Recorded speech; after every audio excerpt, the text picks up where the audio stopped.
નમસ્કાર દોસ્તો, હું છું અમિત અને આપ જોઈ રહ્યા છો અમૃત ક્લાસીસ યુટ્યુબ ચેનલ. અમૃત ક્લાસીસ ની અંદર આપ સૌનું હાર્દિક સ્વાગત છે. દોસ્તો, આપણે સર્વેઇંગ કરીને ડિપ્લોમા સિવિલ સેમ 3 ની અંદર સબ્જેક્ટ આવે છે. બહુ સરસ અને પ્રેક્ટિકલ સબ્જેક્ટ છે. એ સબ્જેક્ટની જ્યારે તમે જીટીયુ એક્ઝામ માટેની પ્રિપેરેશન તૈયારી શરૂ કરી છે, એ વખતે દોસ્તો તમારે સૌપ્રથમ કયા ટોપિકો ઉપર વિશેષ ફોકસ કરવું જોઈએ કે જે જીટીયુ એક્ઝામની અંદર પૂછાવાના મોસ્ટ ચાન્સીસ રાખે છે, એવા ટોપિકો તમને ચેપ્ટર વાઇઝ સજેસ્ટ કરવા માટે જઈ રહ્યો છું. તો એ ટોપિકો પહેલા તૈયાર કરજો અને એના પછી દોસ્તો તમારી પાસે સમય હોય એ પ્રમાણે અન્ય ટોપિકોનો પણ ઓવરવ્યૂ પ્રાપ્ત કરજો. સાથે સાથે ન્યુમેરિકલ્સ નું પણ તમને દોસ્તો કામકાજ છે એ કરાવવા માટે જઈ રહ્યો છું. તો લેટ સ્ટાર્ટ કરતે હૈ શુભ શરૂઆત. તો અહીંયા તમે જોઈ શકો છો આપણું ચેપ્ટર નંબર 1 છે.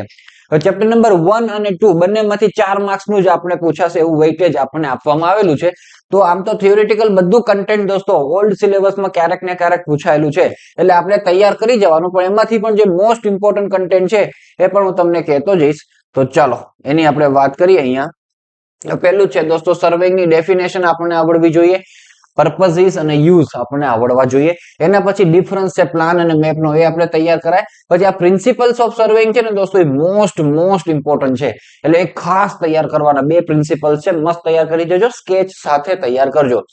એના પછી દોસ્તો ડિફરન્સ તમને આપવામાં આવેલો છે પ્લેન સર્વેઇંગ અને જીઓડેટિક સર્વેઇંગ નો, એ પણ મોસ્ટ ઇમ્પોર્ટન્ટ છે. પછી ક્લાસિફિકેશન ઓફ સર્વે દોસ્તો ખાલી નજર ફેરવી જજો, એટલું બધું ઇમ્પોર્ટન્સ નથી ધરાવતું, એક વખત ખાલી નજર ફેરવા જેવું છે. બાકી આ પ્રિન્સિપલ્સ અને આ ડિફરન્સ દોસ્તો એ ધી મોસ્ટ ઇમ્પોર્ટન્ટ કહેવાય ચેપ્ટર નંબર 1 માંથી. સ્કેલ છે દોસ્તો ચેપ્ટર નંબર 2, એમાં સ્કેલ એની ડેફિનેશન એના 4 ટાઈપ્સ તમને આપવામાં આવેલા છે, બરાબર. એમાં ડાયાગોનલ સ્કેલ તમને નામ આપીને પૂછવું હોય તો પૂછી શકે. બાકી એમાં નાના મોટા ન્યુમેરિકલ્સ બનતા હોય છે, પણ એ પણ ખાસ દોસ્તો તમને પૂછાશે નહીં, કારણ કે પાછળ સારા એવા ચેપ્ટરો છે જેમાંથી ન્યુમેરિકલ કન્ટેન્ટ તમને પૂછાય, એટલે આના ન્યુમેરિકલ્સ તમે નહીં કરો તો પણ વાંધો નથી. આરએફ ફાઇન્ડ કરતા તમને આવડવું જોઈએ, ખાલી સ્કેલમાંથી આરએફ કેવી રીતના ફાઇન્ડ કરાય એ તમને ક્યારેક ને ક્યારેક ઉપયોગી રહેશે. એના પછી દોસ્તો આપણે વાત કરીએ ચેપ્ટર નંબર 3. અહીંથી દોસ્તો સારું એવું કન્ટેન્ટ શરૂ થાય છે. મેઇન જે આપણું કન્ટેન્ટ કહેવાય સર્વેઇંગ નું, એ ચેપ્ટર નંબર 3 થી શરૂ થઈને આગળના બધા ચેપ્ટરોમાં છે. તો ચેપ્ટર નંબર 3 ની અંદર દોસ્તો ઇન્સ્ટ્રુમેન્ટ ફોર ચેઇનિંગ, એમાં ચેઇન ખાસ નામ તો બધાને યાદ રાખો. એમાં ચેઇન દોસ્તો એની ફિગર તમને ડ્રો કરતા આવડે જોઈએ, 5 મીટર 20 મીટર 30 મીટર એ તમને પૂછે છે, એની સ્કેચ, બરાબર, તો એ તૈયાર કરો. પછી રેન્જિંગ આઉટ સર્વે લાઈન, 2 મેથડ છે દોસ્તો એની અંદર, ડાયરેક્ટ અને ઇનડાયરેક્ટ મેથડ. ઇનડાયરેક્ટ ને બીજી રેસિપ્રોકલ મેથડ પણ કહેવામાં આવતી હોય છે. એ મોસ્ટ ઇમ્પોર્ટન્ટ છે દોસ્તો, ખાસ તૈયાર કરીને જજો, બરાબર. એમાં ડાયરેક્ટ મેથડ એટલી નથી પૂછાતી, પણ જે ઇનડાયરેક્ટ રેસિપ્રોકલ રેન્જિંગ છે એ ધી મોસ્ટ ઇમ્પોર્ટન્ટ છે, એટલે ખાસ તૈયાર કરીએ. એના પછી લાઇન રેન્જર તૈયાર કરી જવાય. પછી આ પણ દોસ્તો મોસ્ટ ઇમ્પોર્ટન્ટ છે, ચેઇનિંગ ઓન સ્લોપિંગ ગ્રાઉન્ડ. લાંબો ટોપિક થાય છે, એમાં ડાયરેક્ટ અને ઇનડાયરેક્ટ છે. ઇનડાયરેક્ટ ની અંદર પણ પાછી 3 મેથડો છે, પણ બધું વ્યવસ્થિત તૈયાર કરજો. 7 માર્ક્સ ની અંદર દોસ્તો તમને ક્વેશ્ચન્સ પૂછાય છે. પછી એક્ઝામ્પલ દોસ્તો આની અંદરથી તમારે તૈયાર કરવા હોય તો આ 1 2 4 6 7 11 13 તમે ન્યુમેરિકલ્સ તૈયાર કરી શકો છો. સમજીને ન્યુમેરિકલ્સ તૈયાર કરજો, ફોર્મ્યુલા બરાબર સમજી લેવાનું છે. આમાં ફોર્મ્યુલા છે ને, true length is equals to capital L dash upon L into small l dash. તો બધાનો મતલબ સમજી એનો ઉપયોગ કેવી રીતના કરવો એ ખાસ આપણે સમજીને તમે કામ કરશો તો મસ્ત કામકાજ થઈ જશે. ઓકે, આપણે લાઈવ ક્લાસીસ ની અંદર દોસ્તો આપણે એનું કામકાજ કરાવ્યું છે, હજુ લાઈવ ક્લાસીસ ચાલુ છે. કોઈને પણ જોઈન થવું હોય મોસ્ટ વેલકમ, તમે જોઈન કરી શકો છો. ચલો ચેપ્ટર નંબર 3 પછી દોસ્તો આપણે આગળ વધીએ. ચેપ્ટર નંબર 4 કંપાસ સર્વે છે. તેમાં પહેલું તમને ટ્રાવર્સ સર્વે આપવામાં આવેલું છે, તો એનો કન્સેપ્ટ જોઈ લો શું છે. પછી દોસ્તો ટેમ્પરરી એડજસ્ટમેન્ટ, આ ખાસ તૈયાર કરાય. કમ્પેરિઝન બિટવીન પ્રિઝમેટિક કંપાસ અને સર્વેયર કંપાસ, આ તો દોસ્તો ધી મોસ્ટ ઇમ્પોર્ટન્ટ છે. એના પછી આ સિમ્પલ ડેફિનેશનો તમને આપવામાં આવેલી છે. એમાં મેરિડિયન, મેગ્નેટિક મેરિડિયન ને ટ્રુ મેરિડિયન ને આર્બિટરી મેરિડિયન, એવી રીતના બેરિંગ ની વ્યાખ્યાઓ આપવામાં આવેલી છે. એ ક્યારેક ક્યારેક તમને પૂછી શકે, બરાબર. ધી મોસ્ટ ઇમ્પોર્ટન્સમાં ના આવે, પણ આ પૂછી શકે. એના પછી આ ફોર બેરિંગ અને બેક બેરિંગ નો કન્સેપ્ટ દોસ્તો ન્યુમેરિકલ માટે સમજવો ખૂબ જરૂરી છે, અને ડેફિનેશન ના સ્વરૂપમાં પણ તમને આપી શકે. એવી જ રીતના બીજા દોસ્તો નાના 3 ટોપિક છે, 7 8 9.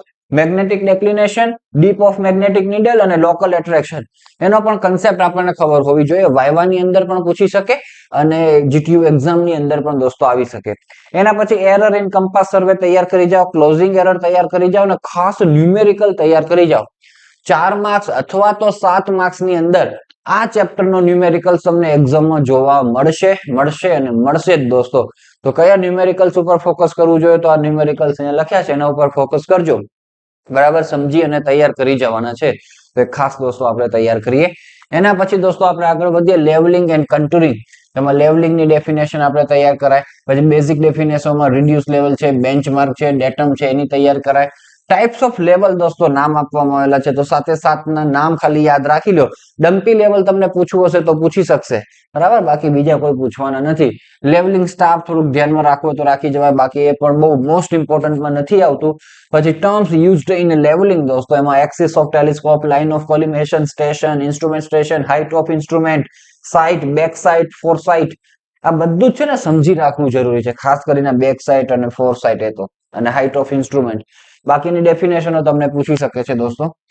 એના પછી ઇન્ટરમીડિયેટ સાઇડ, ચેન્જ પોઈન્ટ અથવા ટર્નિંગ પોઈન્ટ, બરાબર. એના પછી ડિફરન્સ ઇન્ટરનલ ફોકસિંગ અને એક્સટર્નલ ફોકસિંગ ટેલિસ્કોપ. પછી temporary adjustment of level, temporary adjustment જો કંપાસમાં આવ્યું, આની અંદર પણ આવ્યું, પછી તમને થિયોડોલાઇટ ની અંદર પણ આવશે, તો કોઈ પણ એકનું ટેમ્પરરી એડજસ્ટમેન્ટ પૂછાવાનું છે. પછી મેથડ્સ ઓફ લેવલિંગ, 10 મેથડના નામ યાદ રાખો, એમાંથી કોઈ પણ 2-3 મેથડો તમારે તૈયાર કરી જવાય. સિમ્પલ લેવલિંગ સાવ સિમ્પલ જ છે, તૈયાર કરી જવાય. એના પછી દોસ્તો ડિફરન્સ, એચઆઈ મેથડ અને રાઇસફોલ મેથડનો ડિફરન્સ આપણે તૈયાર કરીએ.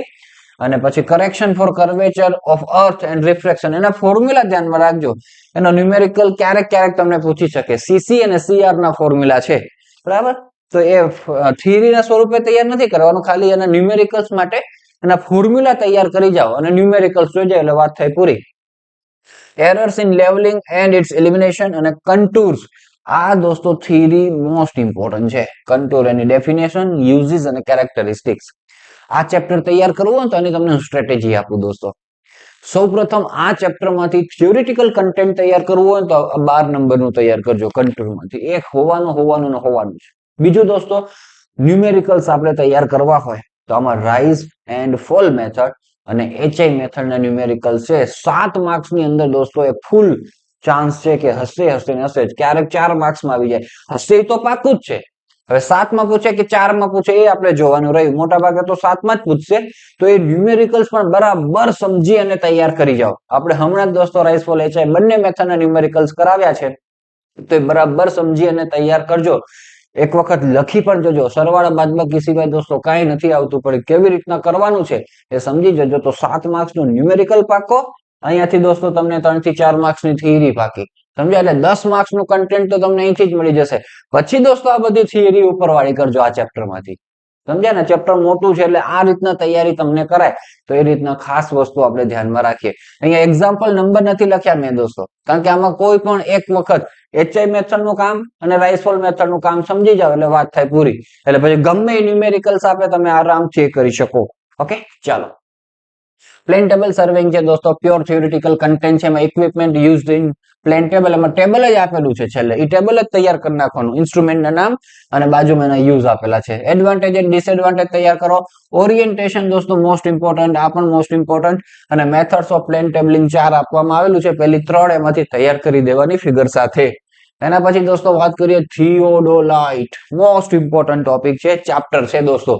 20 માર્ક્સનું ચેપ્ટર દોસ્તો આ છે થિયોડોલાઇટનું. એમાંથી ક્લાસિફિકેશન તૈયાર કરાય, યુઝિસ તૈયાર કરાય, આ નાની નાની ડેફિનેશનો તમને આપવામાં આવેલી છે એ તૈયાર કરી જાઓ. ફેઝ લેફ્ટ, ફેઝ રાઈટ તૈયાર કરશો તો face left observation, face right observation, એની પણ ડેફિનેશન તૈયાર થઈ જાય.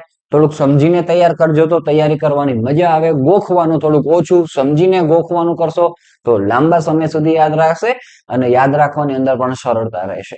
પછી ટેમ્પરરી એડજસ્ટમેન્ટ જો આની અંદર પણ આવ્યું. પછી આ ફંડામેન્ટલ એક્સિસ દોસ્તો મોસ્ટ ઇમ્પોર્ટન્ટ છે. પછી measurement of horizontal angle most important, એમાં જે 3 મેથડ છે એ પણ દોસ્તો એકદમ ઈઝી.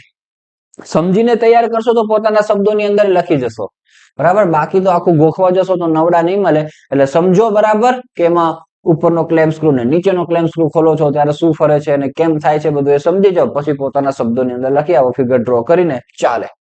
ટ્રાવર્સ કોમ્પ્યુટેશન, એમાં લેટિટ્યુડ અને ડિપાર્ચરની ડેફિનેશનો છે તૈયાર કરાય. ક્લોઝિંગ એરર તૈયાર કરો. બેલેન્સિંગ ધી ટ્રાવર્સ, 2 નિયમ છે દોસ્તો, એની મદદથી બેલેન્સ કરી શકતા હોઈએ છીએ. અને એક્ઝામ્પલ્સ તમારે દોસ્તો આની અંદર તૈયાર કરવા હોય તો એક્ઝામ્પલમાં લખ્યું છે 21, 12 અને 5. આમાં દોસ્તો જે 3-4 ટાઈપના ન્યુમેરિકલ્સ છે, એક તો લેટિટ્યુડ અને ડિપાર્ચર ફાઇન્ડ કરવાના હોય અને પછી ક્લોઝિંગ એરર અને રિલેટિવ એરર ને એ ફાઇન્ડ કરો. એ સ્ટાન્ડર્ડ ન્યુમેરિકલ્સ બહુ બધી વખત પૂછાય. પછી એક તમને એવા હોય કે જેમાં તમને લેન્થ ફાઇન્ડ કરવાની હોય અને બેરિંગ ફાઇન્ડ કરવાની હોય, કોઓર્ડિનેટ્સ તમને આપેલા હોય તો એ ટાઈપના કરો. બીજા દોસ્તો તમારે કન્ઝિક્યુટિવ કોઓર્ડિનેટ્સ ફાઇન્ડ કરવાના હોય એ ન્યુમેરિકલ્સ તૈયાર કરો. એ ત્રણે એક મેં સેમ્પલ અહીંયા લખેલા છે. એટલે એક શીખી જશો તો બધા આવડી જશે. અને પછી એક ગેલ્સ-ટ્રાવર્સ ટેબલના ન્યુમેરિકલ્સ પણ પૂછાયા નથી કદી, પણ શરૂઆતમાં જે આ થિયોરિયોલોજી ચેપ્ટરમાં પહેલો બીજો ત્રીજા જેવા ન્યુમેરિકલ્સ આપેલા છે ને, મોટું ટેબલ, એ ગેલ્સ-ટ્રાવર્સ ટેબલ કહેવાય દોસ્તો. એ ન પૂછાય ને એટલું જ સારું છે, કારણ કે પૂછાશે તો બહુ લાંબુ લખવાનું થશે, લખવાની મજા નહીં આવે, એક પેપરની અંદર સમાશે નહીં તમારે, સમજાય? એટલે એ ન પૂછાય એ સારું છે, એકદમ ઈઝી. આપણે જે લાઈવ ક્લાસીસ છે દોસ્તો, એની અંદર પણ એનું રેકોર્ડિંગ કન્ટેન્ટ અવેલેબલ છે. જેમને કરવું હોય તો આપણે રેગ્યુલર ક્લાસના વિદ્યાર્થીઓ એ તમે કરી શકો છો, આરામથી કરી શકો છો. પણ એક્ઝામમાં ન પૂછાય એટલું સારું છે, એટલે મેં એનો આની અંદર સમાવેશ કર્યો નથી અને ચાન્સીસ પણ નથી દોસ્તો. ચલો, એના પછી ચેપ્ટર નંબર 8 ટ્રિગોનોમેટ્રિક લેવલિંગ દોસ્તો. તો એમાં પેલું ટ્રિગોનોમેટ્રિક લેવલિંગ છે, શરૂઆતમાં પોઈન્ટ્સ બધા આપેલા છે, એ તૈયાર કરો. એના પછી દોસ્તો આ methods of determining the elevation of a point by theodolite. એની અંદર દોસ્તો 3 કેસ પડે છે, case number 1, case number 2, case number 3. અને ડેરિવેશન્સ દોસ્તો આવશે. ડેરિવેશનમાં ફૂલ ચાન્સીસ છે કે કેસ 2 નું ડેરિવેશન આવે. કેસ 1 એકદમ ઈઝી લોલીપોપ હોય છે એટલે નથી પૂછતા. કેસ 3 ક્યારેક રેર કેસમાં પૂછી શકવાના ચાન્સીસ છે, બાકી કેસ 2 મોસ્ટ ઇમ્પોર્ટન્ટ છે. એમાં પણ 2 પાર્ટ પડશે, instrument axis at same level અને ડિફરન્ટ લેવલ ઉપર. ડિફરન્ટમાં પણ 2 પ્રકાર પડશે કે ભાઈ ઓબ્જેક્ટની નજીક વાળું જે આપણું સ્ટેશન છે એક વખત નીચે હોય અને ઓબ્જેક્ટની નજીક વાળું સ્ટેશન આપણું ઉપર હોય, તો એક કરશો તો બીજું ઓટોમેટિક તૈયાર થઈ જશે. તો આના ડેરિવેશન્સ ખાસ તૈયાર કરો અને એના ન્યુમેરિકલ્સ પણ આપણને આવડવા જોઈએ. ડેરિવેશન સમજી જશો, ન્યુમેરિકલ્સ નું કામકાજ પણ સમજી જશો તો આરામથી થઈ જશે. અહીંયા મેં લખેલું નથી દોસ્તો કયા એક્ઝામ્પલ્સ તૈયાર કરવા, પણ એના સ્ટાન્ડર્ડ મેથડ છે દોસ્તો. આ જ કેસીસની કેસ 2 એની જે દોસ્તો આ ટાઈપ્સ બધા પડે છે એના ન્યુમેરિકલ્સ એક વખત સમજી જવાના છે એટલે વાત થાય પૂરી. બરાબર, આ પણ પૂછી શકે છે આના ન્યુમેરિકલ્સ. તો આટલું દોસ્તો આપણે વ્યવસ્થિત તૈયાર કરવાનું હોય. હવે આની સબ્જેક્ટ નોટ્સ પણ દોસ્તો સરસ મજાની તૈયાર કરવી હોય એ પણ તમારે જો જોતી હોય તો અમૃત ક્લાસીસ એપ્લિકેશનના સ્ટોર કન્ટેન્ટની અંદર તમે વિઝિટ કરી શકો છો, અથવા આપણો જે વોટ્સઅપ નંબર છે એના ઉપર કોન્ટેક્ટ કરી શકો છો. આના ક્રેશ કોર્સિસ અવેલેબલ છે જેની અંદર બધા જ ના અમે જે લાઈવ ક્લાસીસ કન્ડક્ટ કરીએ છીએ અને કન્ડક્ટ થઈ રહ્યા છે અત્યારે પણ, એના રેકોર્ડિંગ્સ બધા અવેલેબલ છે, તો એમાંથી તમે સ્ટડી કરી શકો છો. ન્યુમેરિકલ્સ ખાસ સમજીને આપણે તૈયાર કરવાના હોય તો એ આરામથી તમને દોસ્તો ન્યુમેરિકલ એમાંથી સમજાઈ જશે. અને મેં જે ન્યુમેરિકલ્સ કરાવ્યા છે એટલા ન્યુમેરિકલ્સ કરી જશો તો તમારો બેડો પાર થઈ જશે દોસ્તો. તો ખૂબ સારી રીતના આ સર્વેની પ્રિપેરેશન કરી અને ખૂબ સારી સફળતા પ્રાપ્ત કરી શકો એવી શુભેચ્છાઓ અને શુભકામનાઓ સાથે આ વિડીયોની કરીએ આપણે સમાપ્તિ.